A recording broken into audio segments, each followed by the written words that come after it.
سامعین و ناظرین السلام علیکم۔ مختصر بیان اس عنوان سے متعلق ہے کہ امام زین العابدین اور حضرت اعلی گولڑوی اور حضرت بابوجی سرکار رضی اللہ تعالی عنہم کے نزدیک یزید گناہگار مومن قابل بخشش ہے۔ بندہ ناچیز مناظرے کے لیے ملتان حاضر تھا تو ایک دوست نے ناچیز کو حضرت اعلی گولڑوی کے حالات پر لکھی ہوئی مشہور زمانہ کتاب مہر منیر دکھائی، آپ دیکھ سکتے ہیں۔ اس کا صفحہ نمبر 376 دوست نے دکھایا، عنوان ہے عفو درگزر۔ جب پڑھا انتہائی متحیر ہو گیا، وہ آپ کو سنانا چاہتا ہوں، اور اگر کوئی گولڑا شریف کی مبارک سرزمین پر بیٹھ کر بندہ ناچیز کو یزیدی سمجھنے کے مغالطے میں مبتلا ہے تو اس کا جواب چاہتا ہوں۔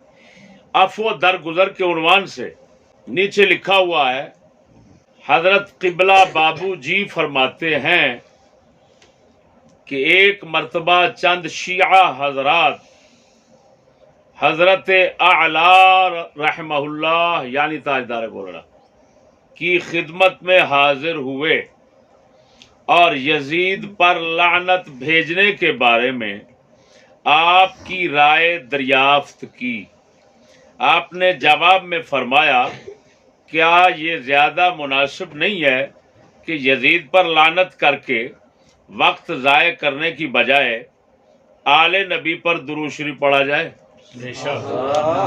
یعنی حضرت اعلی گولڑوی رضی اللہ تعالی عنہ کا ملفوظ شریف، قول شریف، فرمان شریف سنانے کے بعد حضور قبلہ بابو جی سرکار رحمہ اللہ فرماتے ہیں، نبوت کا گھرانہ بھی کیسا عظیم گھرانہ ہے کہ اس میں لفظ نا کا تو وجود ہی نہیں، جود و سخا اور رحم و کرم ہی ہے۔ اب بات پہ غور کرنا جو قابل استفسار ہے۔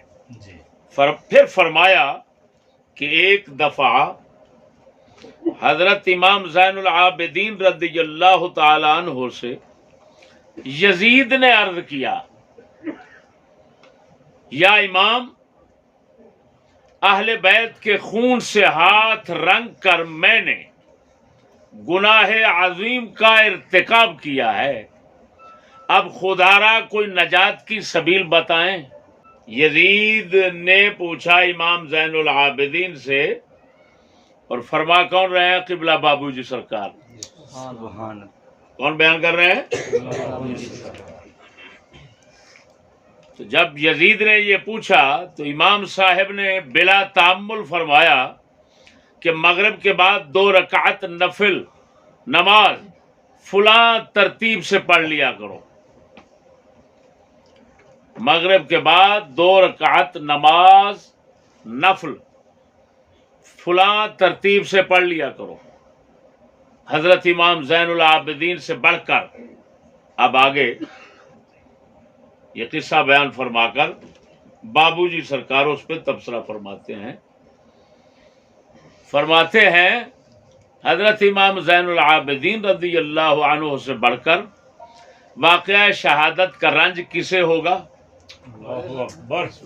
وہ نہ صرف شہید کربلا حضرت امام حسین کے فرزند جگر بند تھے، بلکہ اس سانحہ عظیم کے وقت خود وہاں موجود بھی تھے۔ علاوہ ازیں بعد میں جو مظالم ڈھائے گئے انہوں نے وہ بھی سب دیکھے اور سنے تھے۔ بائیں ہما یزید جیسے دشمن کی بھی صحیح رہنمائی فرمائی، مگر ذات خداوندی چونکہ بے حد غیور ہے اس لیے اس نے یزید کو یہ توفیق ہی نہ بخشی کہ امام کی بتائی ہوئی 2 رکعت اپنی زندگی میں ادا کر سکتا۔ پھر بابو جی نے فرمایا میرا تو یہ خیال ہے کہ اگر قیامت کے روز ان بزرگوں سے دریافت کیا گیا کہ تمہارے دشمنوں سے کیسا سلوک کیا جائے، یعنی اللہ پاک پوچھے، تو لا ریب بلا شک وہ ان کے لیے رحم اور بخشش ہی کی استدعا کریں گے۔ اللہ کو کہیں گے اللہ بخشی دے ان کو۔ آخر اسی مقدس ہستی کے گھرانے سے ہیں جس نے ہر ظلم و ستم سہنے کے بعد بھی زبان مبارک سے صرف اتنا فرمایا کہ اے بار الہا میری قوم کو ہدایت دے، یہ نہ سمجھ ہیں۔ آگے لکھتے ہیں یہ کتاب والے، حضرت قبلہ بابو جی نے بھی ہمیشہ اسی شان عفو و کرم کا مظاہرہ فرمایا ہے۔ کئی مرتبہ قاتلانہ حملے ہوتے رہے لیکن باوجود علم ہونے کے دشمنوں سے تعرض نہیں فرمایا۔ ایک مرتبہ آپ کے پلنگ کے نیچے چھپا ہوا دشمن پکڑا گیا مگر آپ نے اسے چھڑوا دیا۔ حاسد دشمنوں نے آپ کی کار کا راستہ روک کر گولیوں کی بچھاڑ کی۔ گولیوں کی اس بارش کے وقت آپ کے فرمان پر محبوب علی قوال نے جو ہمراہ تھا مولانا جامی رحمت اللہ علیہ کی یہ نعت پڑھنا شروع کر دی، نسیمہ جانے بے بطحا گزر کن ز احوالم محمد را خبر کن۔ دوستوں نے آئندہ کے لیے حفاظتی تدابیر سے متعلق کچھ تجاویز پیش کی مگر آپ نے یہ جواب دے کر ٹال دیا کہ اللہ تعالیٰ خود حافظ و ناصر ہیں، موت کا ایک دن معین ہے، اس سے پہلے نہیں آئے گی، اور جب وقت آ گیا تو جو بہانہ یا مقام مقرر ہوگا اسے کوئی تدبیر نہیں ٹال سکے گی۔ یہ مہر منیر کی عبارت پڑھ کر میں تھوڑا تبصرہ کرنا چاہتا ہوں اور پھر دنیا سے اس کا جواب پوچھنا چاہتا ہوں۔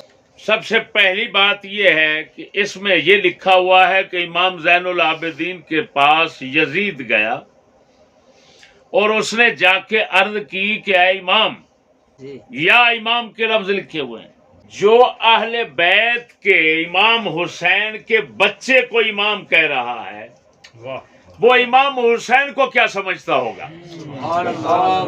آگے لکھا ہوا ہے کہ اہل بیت کے خون سے ہاتھ رنگ کر میں نے گناہ عظیم کا ارتکاب کیا ہے۔ جب یزید یہ کہہ رہا ہے کہ میں نے گناہ کیا ہے، یہ اہل بیت کے خون میں ہاتھ رنگ کر گناہ کیا ہے، عظیم گناہ کیا ہے اور بخشش ڈھونڈ رہا ہے، تو بتائیں یہ دشمن کیسے ہے؟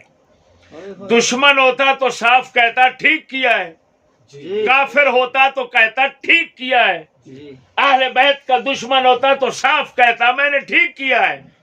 یہ کیوں کہتا ہے کہ میں نے گناہ کیا ہے، کیسے بخشا جاؤں؟ اس کا مطلب ہے اہل بیت سے محبت بھی رکھتا ہے، ان کو جانتا پہچانتا ہے، شان ساری جانتا ہے، اور پھر احساس کرتا ہے کہ مجھ سے جرم ہو گیا اور پھر بخشش کے لیے بھاگا پھرتا ہے اور آ کر پوچھتا کس سے؟ امام زین العابدین سے۔ آگے امام زین العابدین یہ نہیں کہتے ہو تو کافر ہو گیا، تیری بخشش۔ وہ ملا ٹیٹرو نہیں رکتا، یہ حرامی نہیں رکتا، امام زین العابدین آگے نہیں کہتے، وہ کہتے ہیں تیری بخشش کا بہانہ ہے، مغرب کی نماز کے بعد 2 رکعت نفل پڑھ لیا کر۔ امام تو بتا رہے ہیں یزید نے جتنا جرم کیا ہے 2 نفل نماز کی مار ہے۔ یہ دلے بے غیرت کہتے ہیں بخشا نہیں جائے گا، اور امام زین العابدین کہہ رہے ہیں۔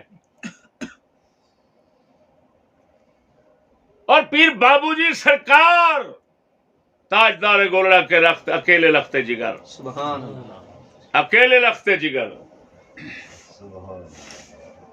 وہ کیا فرما رہے ہیں، کیا لکھ رہے ہیں کہ امام نے اس کو، امام زین العابدین نے یزید کو کیا کہا؟ 2 نفل۔ اس کا مطلب ہے یزید کا سارا کرتوت صرف 2 رکعت نماز نفل سے بخشا جائے گا، یہ تو امام زین العابدین اور پیر بابو جی کا عقیدہ ہے. سبحان اللہ. وہ بتائیں بخشش کافر کی نہیں ہوتی؟ جی جی بے شک. گستاخ اہل بیت کے دشمن کی بخشش نہیں ہوگی. بے شک. بے شک. گستاخ صحابہ کی بخشش نہیں ہوگی. بے شک. بے شک. جو تمام صحابہ کا دشمن ہو وہ کافر ہے، جو تمام اہل بیت کا دشمن ہو وہ بھی کافر ہے. یہ ضروریات دین میں سے مسئلہ ہے. وہ کتے کا بچہ ملا نہ جانے تو اور بات ہے، ہم تو اسلام کو جانتے ہیں. بے شک. تمام اہل بیت پر ایمان رکھنا یعنی جملہ مجموعی حیثیت سے اہل بیت پر ایمان رکھنا، ان کی تعظیم دل میں رکھنا، یہ فرض قطعی ہے جو اس کو نہ مانے کافر ہے. بے شک. جو صحابہ کرام کی عظمت نہیں رکھتا دل میں کافر ہے، اسلام سے خارج ہے. یہ ضروریات دین میں سے ہیں. اگر کوئی اس مسئلے کو دیکھنا چاہے تو فتاوی عزیزیہ میں دیکھ سکتا ہے. شیخ عبدالعزیز محدث دہلوی رحمہ اللہ. سبحان اللہ. ارے جب کافر ہے تو یزید کے دل میں یہ ملا یہ میراثی جگہ جگہ بھونکتے ہیں وہ دشمن اہل بیت تھا، اور دشمن اہل بیت تھا تو یہ کیا ہوا؟ دشمن اہل بیت تو کافر ہوتا ہے. امام زین العابدین اس کو نفل بتا رہے ہیں. جی. پھر وہ کہتا ہے میں نے جرم کیا، اور جو جرم کا اعتراف کرے وہ تو کافر نہیں ہو سکتا، وہ تو مومن ہوتا ہے، گناہ گار. جو شخص بڑے سے بڑا گناہ کر کے جرم کا اعتراف کرے اور خدا سے معافی مانگے، اللہ کا وعدہ ہے بخشنے کا. بے شک. امام زین العابدین فرماتے ہیں کہ تو 2 رکعت نفل پڑھا کر مغرب کی نماز کے بعد فلاں طریقے سے، طریقہ بتا دیا تو بات تو ختم ہوگی. جواب دیں.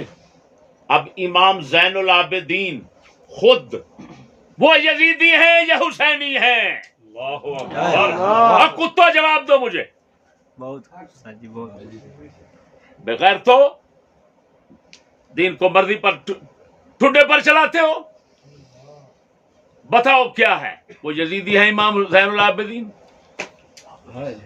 تاجدار گولڑا یزیدی ہیں، بابو جی سرکار یزیدی ہیں. یزید کے متعلق لکھ رہے ہیں، پڑھ رہے، سمجھ رہے ہیں کہ گناہگار ہے، مجرم ہے، لیکن 2 رکعت نفل کی مار ہے، پڑھے گا تو بخشا جائے گا. آگے کھا لکھا ہے کہ اس کو پڑھنے کی توفیق نہ ہوئی. ایسے ہے نا؟ جی. لیکن ساتھ یہ بھی آخر میں لکھ دیا کہ مجھے تو آپ فرماتے ہیں بابو جی کہ مجھے یقین ہے کہ قیامت کے روز ان بزرگوں اہل بیت پاکوں سے اللہ پوچھے گا کیا سلوک کروں تمہارے مخالفوں سے، تو سارے اہل بیت کہیں گے یا اللہ معاف کر دے. اوے بات مشہور ہے، گھوٹ کنوار راضی تے کیا کرے سی ملا قاضی. ساری طرح کی مثال ہے. جی جی. گھوٹ کنوار، گھوٹ ایسا جاننے ہو گھوٹ کنوں کہندے نے؟ دولہے نو. تے کنوار دلہن نو. اس طرح کی مثال ہے بھی گھوٹ کنوار آپس میں راضی کیا کرے سی ملا نے قاضی. جی. ملا قاضی کی کرے وہ آپس میں ٹھہ کھڑے نے. وہ مینوں حیرانگی آندی ہے بابو جی سرکار فرماندے اللہ قیامت والے دن اہل بیت تو پوچھے گا تواڈے دشمناں نال کی سلوک کراں، یہ فرماؤں گے معاف کر دے. تے خدا تے پہلو ہی غفور الرحیم ہے. سبحان اللہ. ہن خدا غفور الرحیم، اہل بیت انج مہربان، سبحان اللہ. خدا پوچھے گا تو یہ کہیں گے تو اب کیا بنے گا؟ آخر میں میں 2 سنڈا ایکسپریس، جی جی. آپ پہنچ گئے ہوں گے. اس شان کے مالک پاکستان میں صرف 2 ہی شخصیات ہیں، دونوں بھائی ہیں. ان کو وقت کا ہاتھی کہہ دو، وقت کا سنڈا کہہ دو. جی جی. زمانے کے پڑولے کہہ دو، جی بہرحال جو بھی خبیث لقب ملتا ہے وہ آپ کے لیے پورا بنتا ہے۔ ان کے لیے میں کہوں گا کہ ہمارے حضرت کو چھوڑا یزیدی سمجھ کر، ہمیں چھوڑا یزیدی سمجھ کر، اب گولڑا شریف کو چھوڑنا پڑے گا بڑا یزیدی سمجھ کر، ورنہ اس کا جواب دے۔ اے پڑولے، اس کا جواب دے، نہیں تو تیری موت ہے۔ جی اب میں بتاتا ہوں تم کہ گھرانہ کس کا مرید ہو جاؤ۔ جی ہاں شیطان خان اپنا عمران خان کا، جی اور اگر اس سے بھی بڑے پیر کے مرید ہونا چاہتے ہو تو پیری پنکی کا مرید ہو جاؤ۔ اس کی شرافت کے سنو، چھوٹی یہ شان نہیں، میں نے ایسے نہیں، سب سے بڑے پیر طریقت کا نام لیا ہے۔ کیوں؟ خانے والی کہتا ہے اس کو چاچا، چاچا عمران خان، اور کھانے والی تمہارا آخری آرام گاہ ہے، آخری سند ہے تمہاری۔ تو آخری سند جس کو کہہ رہا ہے چاچا، تو وہ تو زمانے کا قطب ہو، وہ تو اس کے ساتھ کا زمانے میں 4 ٹانگوں والا کوئی نہیں ملے گا۔ بے شک لہذا حق بنتا ہے سارے، اگرچہ تمہارا گھٹنے ٹیک کر بیٹھنا بہت مشکل ہے، لیکن زور لگاؤ، آگے پیچھے سے زور لگاؤ، زور لگا کر سارے گھٹنے ڈال کر مرید ہو جاؤ عمران خان، اور اس سے بھی بڑا پیر پیری پنکی، جو پھنس جاتی ہے ایک چٹکی میں، جی ہاں جس کے قصے اب نیٹ پر چل رہے ہیں۔ ہاں جی، عمران خان کے قصے عائلہ کے ساتھ چل رہے ہیں۔ ہاں جی، جو پوتی ہے کس کی؟ نواب آف کالا باغ کی، اور پیری پنکی کا قصہ چل رہا ہے۔ جی، یہ گشتور ایکسپریس زمانے کے سارے اب تمہارے پیر بنیں گے، کیونکہ جب تم نے غیرت والوں کو چھوڑا تو دلوں کا خاندان بن کر ایسے بہن چودوں کا ہی مرید ہونا ہے، اور کیا ہونا ہے؟ صدقے کیا مبارک ہو تمہیں، میں اور ہمیں پتا ہوتا تو ایسا خنزیر ہے تو پہلے دن ہی ہم اپنے جوتے کے قریب نہ رکھ لیتے، تو جوتا ہمارا پلیت کرنے والا ہے کنجر۔ میں سوال دے رہا ہوں اور دنیا سے اس کا جواب مانگ رہا ہوں، خصوصاً گولڑا شریف کے جی مولویوں سے جو ہمیں یزیدی کہتے ہیں، ذرا اس کا جواب دو۔ اب امام زین العابدین کس درجے کے یزیدی ہیں؟ گولڑا شریف کا سردار تاجدار گولڑا کس درجے کا یزیدی ہیں؟ اور بابو جی سرکار جو یہ قصہ سنا رہے ہیں وہ کس درجے کے یزیدی ہیں؟ یہ تم نے ہمیں جواب دینا ہے، ورنہ آج کے بعد اپنے حسینی ہونے کا دعویٰ نہ کرنا، ورنہ کھانے والی والا حشر ہوگا۔ سبحان اللہ۔ ساتھ میں آخر میں اتنا بھی بتا دوں کہ بابو جی سرکار نے جو روایت بیان کی ہے، خدا جانے انہوں نے کس کتاب سے بیان فرمائی ہے، لیکن یہ کوئی روایت اہل سنت و جماعت کے ذخائر میں سے کسی ذخیرے کے اندر مجھے نظر نہیں آئی، اور نہ ہی یہ روایت ہے، یہ روایت بالکل نہیں ہے۔ نہ یزید نے کبھی امام زین العابدین کو ایسا کہا، لیکن بابو جی سرکار لکھ رہے ہیں، میں سوال دے رہا ہوں، وہ لکھ رہے ہیں، میں نے تبصرہ کیا اور سمجھا دیا، اب بتائیں ان پر کیا فتوے لگیں گے۔ آخر دعوانا ان الحمدللہ رب العالمین والذلۃ والمسکنہ للخبثاء والخائنین بے شک المخالفین للحق الضالین المضلین للناس الی یوم الدین. بے شک